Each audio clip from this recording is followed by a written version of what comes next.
Welcome to CNN Money Switzerland. It is Thursday, the 4th of June. I'm Ana Maria Montero with your headlines tonight, starting with the European Central Bank, who announced the scaling up of its bond buying program and extending it to next summer. The 600 billion euros of additional stimulus announced today was a bigger expansion than many investors expected. The ECB bond purchases will hold down borrowing costs for eurozone governments as they battle the worst economic downturn in decades. Austria lifted its coronavirus-related border restrictions today, getting a jump on Switzerland. It's the second country to reopen its Swiss border earlier than expected. On Wednesday, Italy became the first European country to fully open its borders in a bid to boost summer tourism, a move that Switzerland views as premature. While they have not set a date yet for Italy, the Swiss government is sticking to its plan of lifting restrictions with Austria, Germany, and France on the 15th of June. A Roche test to detect COVID-19 patients who are most at risk of an extreme immune reaction won emergency use clearance from the U.S. Food and Drug Administration. The blood test can identify patients who carry the virus and who may develop respiratory distress and require intubation within 18 minutes, according to Roche. Some patients develop a severe inflammatory response, which can be deadly. The test attempts to pinpoint those people that are most at risk early. What will Switzerland's blockchain space look like post-COVID-19? The president of the Crypto Valley Association shares his biggest takeaways from the crisis and what he expects in this new playing field. I don't think anything's been the way it was planned to be in 2020. And so it's been completely a new ground in both crypto and in most businesses. I think what we're seeing with the coronavirus is a fundamental reevaluation of everything everywhere. And that begins with fixed assets, but it goes through to supply chain and it goes through to stores of money and what is seen to be an asset. That being said, I think in general, the crypto and the digital space in general has had really a push because of the coronavirus, because we've had to or been forced to adopt sort of a fully digital way of doing the things that we used to meet up for. And so sure, that's going to have an impact, but because this sort of force of business has to go on, and that force of business has gone to the path of least resistance, it's really kind of pushed a lot of people into the digital space a lot harder than, let's say, internal digitalization programs. Now, the blockchain space has obviously been affected, and there were talks that maybe we could see a shrinking of the space, even up to 90%. As president of the Crypto Valley Association, what do you see as the potential revival plan looking like, and what could those steps entail? Well, first and foremost, it's making sure that our members have access to the resources that they need to weather the storm. Be that government funding, be that other resources within the ecosystem, and assistance. So that's been largely done, and I think it's been really great that the cantons and the government of Zurich and Switzerland has stepped up to assist the small companies, through a host of different measures. I think ultimately what we've seen is that we've seen a push. We've seen a push in membership. We've seen a push in corporate sponsorship.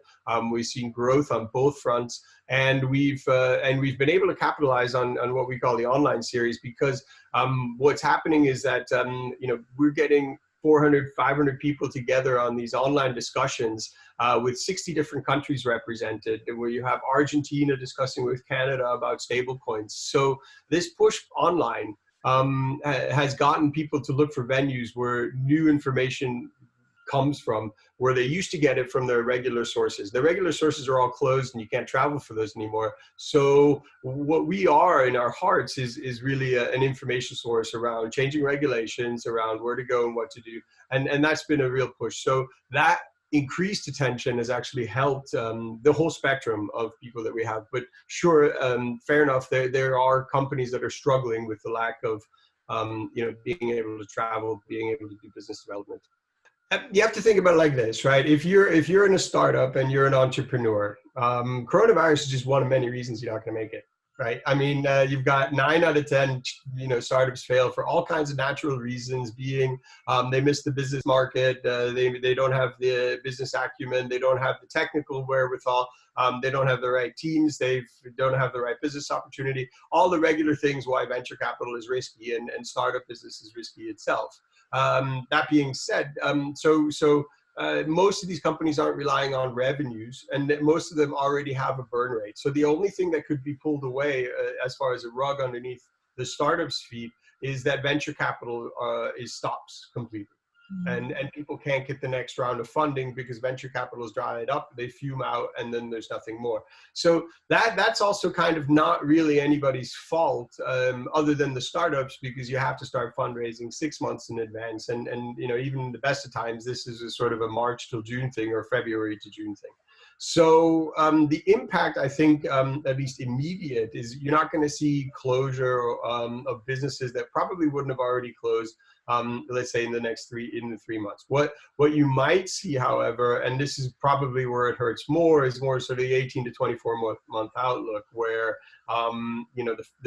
where should we invest money? How are we going to attract entrepreneur brain capital to incorporate in Switzerland, and is there enough sort of incentive to, besides the obviously life quality benefits of putting your business here? The auction business has been down for months due to, of course, the lockdowns around the world. But Christie's auction house is seeing a surge in other areas. My colleague Tanya Koenig tells us more. The paddle goes up, the hammer down. Sold. Springtime is usually one of the strongest seasons for auction houses. Not this year.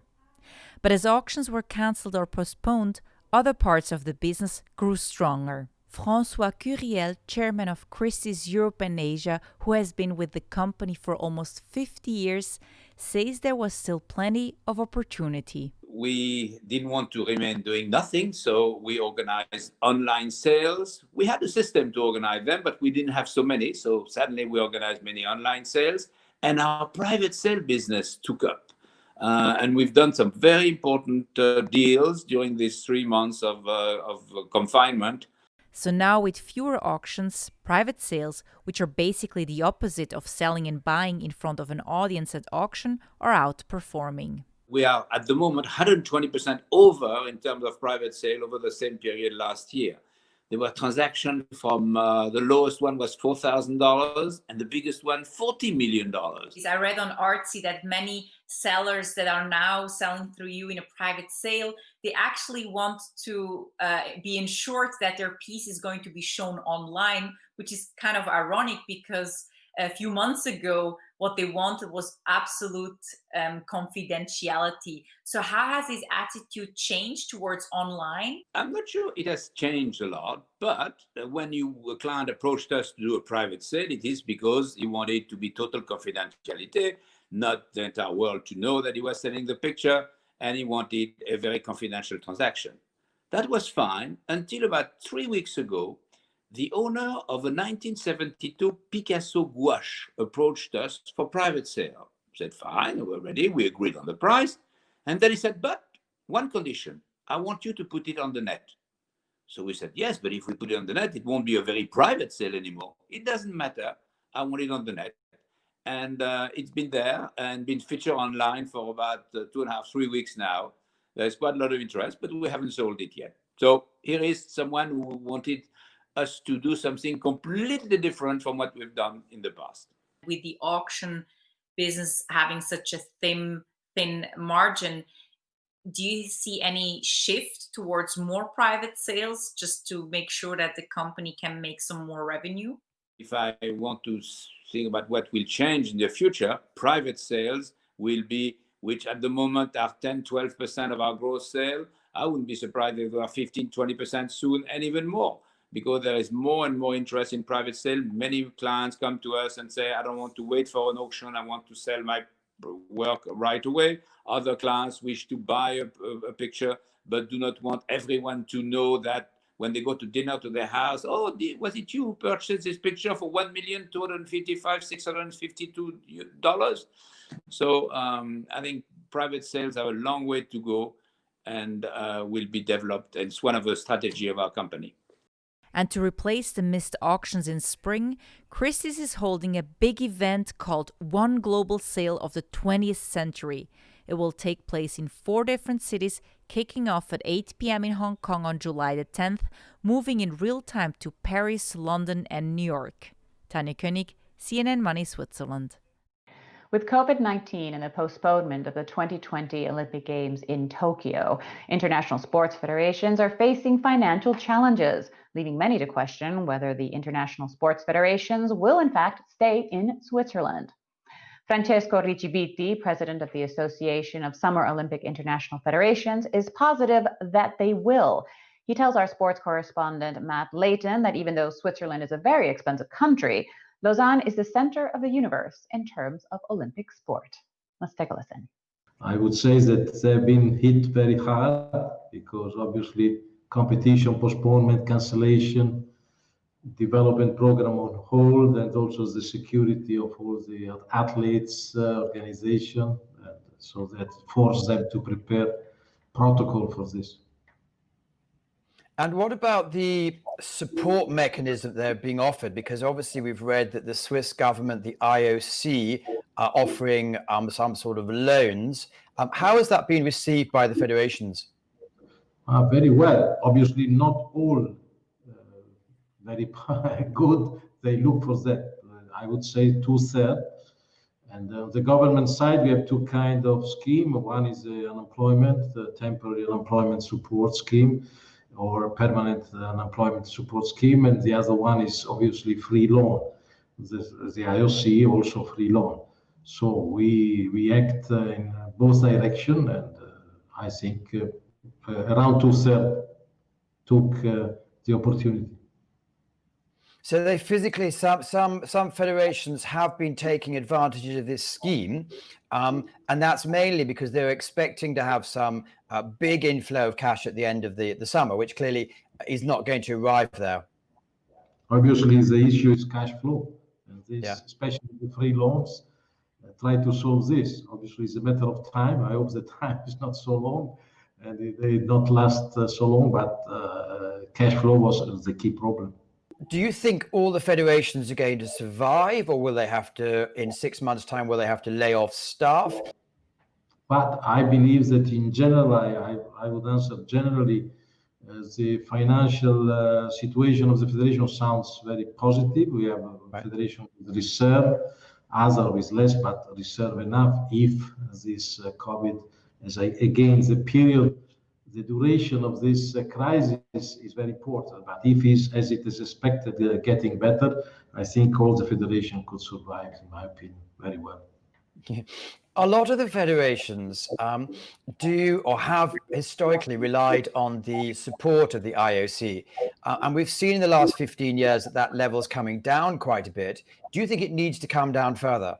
It was very clear that from Sydney to Rio, the dependence of the federation in average has gone down dramatically from 45, around 50 to 33. In spite, I have to say, in spite that the contribution has gone up 80% in the same time. So it's even more relevant than what the percentage could say. Now, if the need for the federations to take the money from the IOC is diminishing, is less and less and less, is there any reason that they stay in Switzerland, or can they go anywhere in the world, like in Asia, where I know quite a lot have been tempted?